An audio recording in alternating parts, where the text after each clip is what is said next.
Hello everyone, आज आप लोगों के वस्त्र विज्ञान का ये पहला क्वेश्चन मैंने लिया है। साबुन और डिटर्जेंट में अंतर क्या है। ये आपका बहुत ही मोस्ट इम्पोर्टेंट क्वेश्चन है, तो इसलिए आप लोग इसको अच्छे तरीके से ध्यान दे लेना। साबुन और डिटर्जेंट, साबुन क्या है, डिटर्जेंट क्या है, ये भी आप लोगों को पता होना चाहिए। साबुन नॉर्मली हम कपड़े धोने नहाने के लिए प्रयोग करते हैं, उसे हम साबुन कहते हैं। और डिटर्जेंट हमारा होता है सर्फ़ को, हम जो सर्फ़ कपड़े धोने के लिए यूज़ करते हैं उसको हम डिटर्जेंट भी कह सकते हैं और अपमार्जक भी कह सकते हैं। तो इन दोनों में अंतर पूछा जाता है। साबुन का निर्माण है वो प्राकृतिक वसा व क्षार से होता है। अब आपको लोगों को ये भी पता होना चाहिए कि जो साबुन के अंदर वसा का प्रयोग किया जाता है वो वसा कितने प्रकार की होती है। ये वसा है दो प्रकार की होती है। एक तो होती है प्राकृतिक वसा जो प्रकृति से प्राप्त होती है, और एक होती है जानत्व वसा जो कि हमें जंतुओं या वनस्पति दोनों से ही मिल सकती है। तो ये दो प्रकार की वसा हो गई, एक तो एक जानत्व वसा और एक प्राकृतिक वसा। तो साबुन का निर्माण होता है वो प्राकृतिक, जो प्रकृति से मिलने वाली वसा है उससे होता है। डिटर्जेंट का निर्माण है वो रसायनों से व पेट्रोलियम उत्पाद से होता है। दूसरा इसका बिंदु है ये कम प्रभावशाली होता है। कौन? साबुन। साबुन है वो कम प्रभावशाली होता है, जबकि डिटर्जेंट होता है वो साबुन से ज़्यादा प्रभावशाली होता है। साबुन है वो कठोर जल में कम क्रियाशील होती है, जबकि अपमार्जक है वो कठोर जल के अंदर भी अच्छा कार्य करती है। आगे का हमारा जो बिंदु है वो है कि साबुन के प्रयोग से ज़्यादा श्रम व शक्ति लगती है, जबकि अपमार्जक के प्रयोग से कम श्रम व शक्ति हमारी अधिक से अधिक बचत होती है, कम लगती है। दाग है वो आसानी से नहीं छूटते हैं। साबुन से दाग है वो हमारा आसानी से नहीं छूटता है, जबकि डिटर्जेंट में दाग है वो आसानी से छूट जाता है, क्योंकि ये गोलक विधि की तरह कार्य करता है। साबुन हाथों को नुकसान पहुंचाता है, जबकि अपमार्जक है वो किसी भी तरीके का हाथों को नुकसान है वो नहीं पहुंचाता है। वस्त्र का रंग निकलने की संभावना है वो ज़्यादा रहती है साबुन से, जबकि डिटर्जेंट से वस्त्रों के रंग है वो निकलने की संभावना है वो कम रहती है। सूक्ष्म जीव साबुन में पूर्णतः नष्ट नहीं होते हैं, जबकि अपमार्जक में हमारे सूक्ष्म जीव हैं वो पूर्णतः नष्ट हो जाते हैं। आगे का हमारा प्रश्न है कि वस्त्रों का संग्रहण के चरण बताइए। ये भी हमारा इम्पोर्टेंट क्वेश्चन है और निबंधात्मक में ही इसको पूछा जाता है कि वस्त्रों का जब हम संग्रहण करते हैं, संग्रहण का मतलब इकट्ठा करके रखते हैं, एक सीजन ऑफ हो जाती है तो उन वस्त्रों को हम संग्रहण करके रखते हैं। तो एक तो छोटा प्रश्न इसके अंदर ये आता है कि संग्रहण करते समय किस प्रकार की गोलियों का हम प्रयोग करते हैं। तो वो नेफ्थलीन की गोलियां होती है जो वस्त्रों के संग्रहण के अंदर हम उन्हीं वस्त्रों में मोटे गद्दे रजाइयों के अंदर लगा के छोड़ते हैं, उसे हम नेफ्थलीन की गोलियों के नाम से जानते हैं। सबसे पहले तो हमारा स्थान आता है इसके अंतर्गत चरण में। स्थान के बाद हम वस्त्रों की छटाई करते हैं कि कौन कौन से वस्त्र हैं और उनको किस किस तरीके से हमें रखना है। उनकी स्वच्छता और संग्रहण तथा तक्षणता मरम्मत यानी तुरंत मरम्मत, जो उनकी मरम्मत है, फटे कपड़े हैं उनको हमें धोना भी नहीं चाहिए, उनका संग्रहण भी नहीं करना चाहिए, पहले उन्हें हमें मरम्मत करनी चाहिए, उनकी छटाई करनी चाहिए कि साफ़ सुथरे है या नहीं है, फिर मरम्मत। फिर है अवसर के अनुसार वस्त्रों का संग्रहण करना। अवसर, किस अवसर के लिए वो वस्त्र काम में आने वाले हैं उनके अनुसार हमें उनका रखने का स्थान है वो निर्धारित करना है। मौसम के अनुसार भी हमें वस्त्रों का संग्रहण करना है। जैसे हम सर्दी के वस्त्रों को रखते हैं तो हमें पता होता है कि हमें 6 महीने उन वस्त्रों की आवश्यकता नहीं होती है, तो उनको अच्छे तरीके से संग्रहण करके रख सकते हैं। तो ये हमें इनका पता होना चाहिए कि किस तरीके से हम वस्त्रों को संग्रहण करके रखना है। आगे आपका एक चैप्टर आता है पारिवारिक आय क्या है। तो पारिवारिक आय में आपका एक जो अर्थशास्त्री हुए हैं वो ग्रोस व कैंडल हुए हैं, उन्होंने पारिवारिक आय की परिभाषा दी है। लेकिन एक सरल शब्दों में भी मैंने आप लोगों को परिभाषा बताई थी पहले कि पारिवारिक क्या है। एक परिवार की निश्चित समय में वस्तु और सेवाओं के रूप में जो भी आय प्राप्त होती है वो उस परिवार की पारिवारिक आय कहलाती है। और यहाँ ग्रोस और कैंडल का नाम देख के अगर पूछ लिया जाए तो पारिवारिक आय मुद्रा वस्तु सेवाओं तथा संतोष का वह प्रभाव है जो कि परिवार की आवश्यकताओं तथा इच्छाओं को पूर्ण करके व उत्तरदायित्वों के निर्वाह हेतु उसके अधिकार में आता है। आगे प्रश्न है, पारिवारिक आय के प्रकारों का वर्णन कीजिए। अब ये पारिवारिक आय के मुख्य 3 प्रकार हैं और ये वास्तविक आय के 2 प्रकार हैं। तो इनके ऊपर अलग अलग तरीके से निबंधात्मक पूछा जाएगा तब तो आपको सारा ही बताना पड़ेगा। अगर ऐसे पूछा जाए मौद्रिक आय की परिभाषा बताइए, या वास्तविक आय की परिभाषा बताएं, या मानसिक आय की परिभाषा, या प्रत्यक्ष आय या अप्रत्यक्ष, सबके ऊपर प्रश्न एक एक बार पूछा जा चुका है। मानसिक आय की भी लास्ट ईयर परिभाषा है वो पूछी जा चुकी है, मौद्रिक आय की भी पूछी जा चुकी है और ये प्रत्यक्ष आय के ऊपर भी पूछा जा चुका है। तो मैं इनको आपको शॉर्ट में थोड़ा सा समझा रही हूँ। मुद्रा के रूप में प्राप्त होने वाली आय को हम मौद्रिक आय कहते हैं, और वास्तविक या अमौद्रिक आय जो वस्तु और सेवाओं के रूप में हमें प्राप्त होती है उसे हम अमौद्रिक या वास्तविक आय कहते हैं।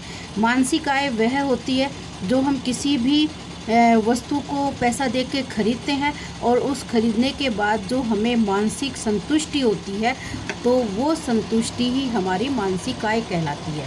जैसे कि एक किताब आपने 100 रुपये दे के ख़रीदा है और उसको ख़रीदने से आपको 90% मार्क्स है वो प्राप्त हो गई हैं, तो इससे आपकी मानसिक आय है वो आपको प्राप्त हो चुकी है। तो वास्तविक आय के 2 प्रकार हैं, एक तो है प्रत्यक्ष आय और एक है अप्रत्यक्ष आय।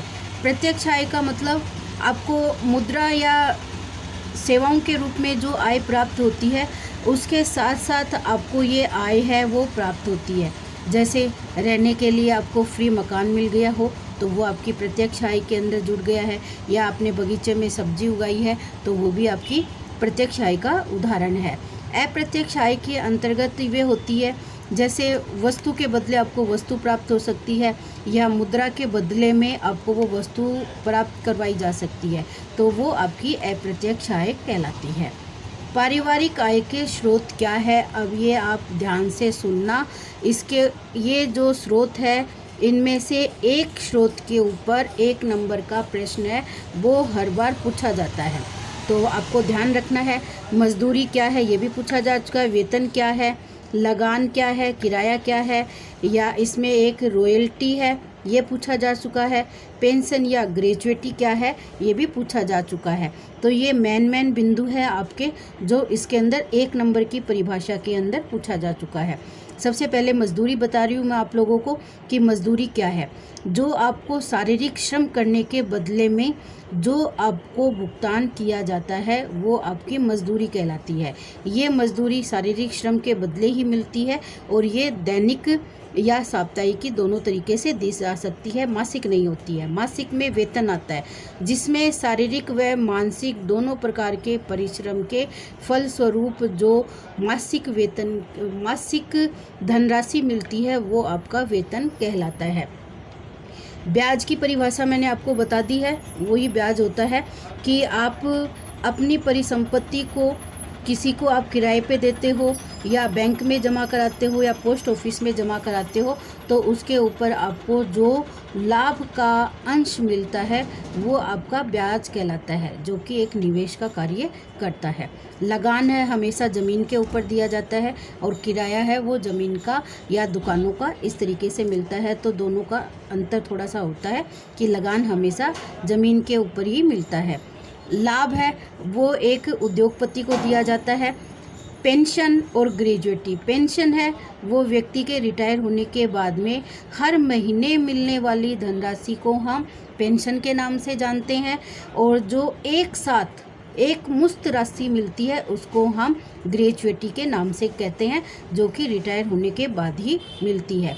बोनस है वो कोई भी मिल का मालिक होता है या किसी भी अपनी एक कंपनी का मालिक होता है, वो अपने मज़दूरों को अपने लाभ के रूप में जब उसको लाभ होता है तो अपने मज़दूरों के अंतर्गत वो अलग अलग टाइम के ऊपर कुछ बोनस देता है, वो हमारा बोनस कहलाता है। भत्ता है ये अलग अलग तरीके का होता है, जैसे बेरोजगारी भत्ता मिल जाता है, कई बार महंगाई भत्ता मिल जाता है।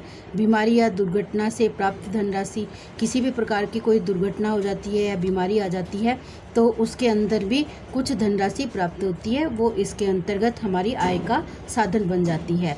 उपहार है, जन्मदिन है, शादी है आदि के अंदर जो भी उपहार दिए जाते हैं वो भी हमारी पारिवारिक आय का एक स्रोत होता है। लॉटरी है, हमने कोई भी लॉटरी लगाई है और वो हमारी खुल जाती है तो वो भी हमारी पारिवारिक आय का स्रोत बनती है। रॉयल्टी हमेशा एक लेखक को मिलती है। लेखक अपनी बुक को लिखने के बाद जो उसको उसका एवज़ में कमीशन मिलता है वो उसकी रॉयल्टी कहलाती है, जो कि एक प्रकाशक के द्वारा एक लेखक को दी जाती है।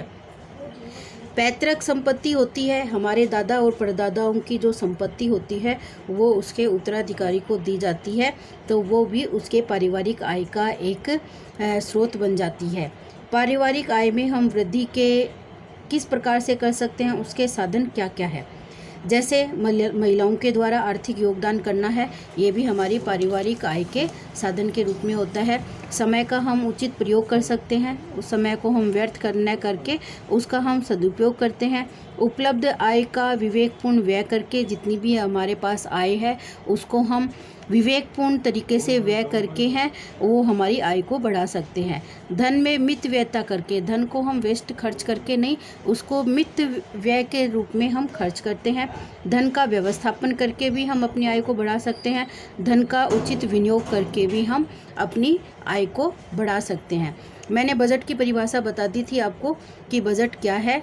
आय और व्यय का विस्तृत ब्यौरा है वो बजट कहलाता है। यह सिद्धांत एंजिल नाम के अर्थशास्त्री ने दिया था, आपको ध्यान रखना है। बजट की मदें क्या है, बजट अगर बनाना भी आ जाए तो आपको बजट की मदा पता होना चाहिए कि बजट की मद क्या क्या है। पहली मद होती है वो भोजन होती है। भोजन के ऊपर कम से कम 50% व्यय है वो एक उपभोक्ता अपना खर्च करता है। दूसरी मद होती है वो वस्त्र होती है। तीसरी होती है आवास होती है, रोटी, कपड़ा और मकान। तो तीनों को हमें सबसे पहले लेना है। उसके बाद शिक्षा, स्वास्थ्य, यातायात, मनोरंजन, अन्य व्यय और लास्ट है हमारा बचत। ये एंजिल अर्थशास्त्री थे, इन्होंने अपने सिद्धांत के अंदर बचत को शामिल नहीं किया था, लेकिन एक सिद्धांत के अंतर्गत बजट बनाते समय अगर बचत शामिल नहीं करते हैं तो वो बजट है हमारा सही नहीं माना जाता है। हिसाब किताब रखने की विधियाँ, ये भी आपके निबंधात्मक प्रश्न में पूछा जा चुका है। पहली विधि आती है पृष्ठ विधि। पृष्ठ का मतलब ऐसे ही कॉपी का एक पन्ना होता है और उसी पृष्ठ के ऊपर हम डेली का अपना हिसाब किताब है वो लिखते जाते हैं और फिर उसका जोड़ करते जाते हैं। लिफाफा विधि के अंतर्गत ये होता है कि एक लिफाफे के अंदर हम अपना हिसाब किताब है करके उस लिफाफे को रख सकते हैं। नोट विधि के अंतर्गत ये होता है कि नोट करना यानी लिखना। बुक विधि, उसमें एक बुक डाल ली जाती है और उसमें हमारा जैसे जैसे खर्चा होता है उसको हम नोट कर लेते हैं। कार्ड भरना, एक कार्ड होता है और उसके अंदर अलग अलग कॉलम बने हुए होते हैं, उसके अंदर हमें एक एक खर्च को अपना भरना होता है।